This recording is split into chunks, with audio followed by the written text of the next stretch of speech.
السلام علیکم ورحمۃ اللہ وبرکاتہ۔ جمعیت علماء ہند قانونی امداد کمیٹی کے مقدمات میں جناب گلزار اعظمی مرحوم کی جگہ مولانا اسجد مدنی ہوں گے مدعی۔ نئی دہلی، 10 ستمبر 2023۔ جمعیت علماء ہند کے صدر مولانا ارشد مدنی کی ہدایت پر جمعیت علماء ہند کے نائب صدر مولانا اسجد مدنی کو ان تمام مقدمات میں مدعی بنایا گیا ہے جو جمعیت علماء ہند قانونی امداد کمیٹی نچلی عدالتوں سے لے کر سپریم کورٹ تک لڑ رہی ہے۔ واضح ہو کہ ان تمام مقدمات میں جناب گلزار اعظمی مرحوم سیکریٹری قانونی امداد کمیٹی مدعی تھے۔ ان کے انتقال کے بعد دہشت گردی اور فسادات میں گرفتار کیے گئے افراد کے اہل خانہ تشویش کے شکار ہو گئے تھے کہ ان کے مقدمات کی پیروی اب کون کرے گا اور متاثرین کی بروقت خبر گیری کے لیے کون آگے آئے گا۔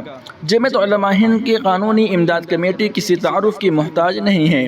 اس کمیٹی کے ذریعے ایک جانب جہاں سینکڑوں مسلم نوجوان کو دہشت گردی جیسے سنگین الزامات سے بری کرایا گیا، وہیں دوسری نوعیت کے کئی اہم مقدمات بھی وہ پوری طاقت اور دل جمعی سے لڑ رہی ہیں، جس کی ذمہ دار اب نائب صدر جمعیت علماء ہند مولانا اسجد مدنی ہوں گے، جو عدالت میں زیر سماعت مقدمات میں پٹیشنر ہوں گے۔ اس کے لیے ایڈوکیٹ آن ریکارڈ کے ذریعے سپریم کورٹ میں مولانا اسجد مدنی کو ریکارڈ پر لینے کی درخواست داخل کی جا چکی ہے۔ قابل ذکر ہے کہ بابری مسجد معاملے میں ہائی کورٹ کے فیصلے کے خلاف سپریم کورٹ میں پٹیشن داخل کرتے وقت مولانا اسجد مدنی جمعیت علماء ہند اور وکلاء کے درمیان ایک اہم کڑی تھے۔ عبادت گاہوں کے تحفظ کا قانون 1991، غیر قانونی بلڈوزر کارروائی، لو جہاد قوانین، ماب لنچنگ، مرکز حضرت نظام الدین کورونا معاملہ و دیگر آئینی معاملات میں بھی جمعیت علماء ہند کی جانب سے مولانا اسجد مدنی پٹیشنر ہوں گے۔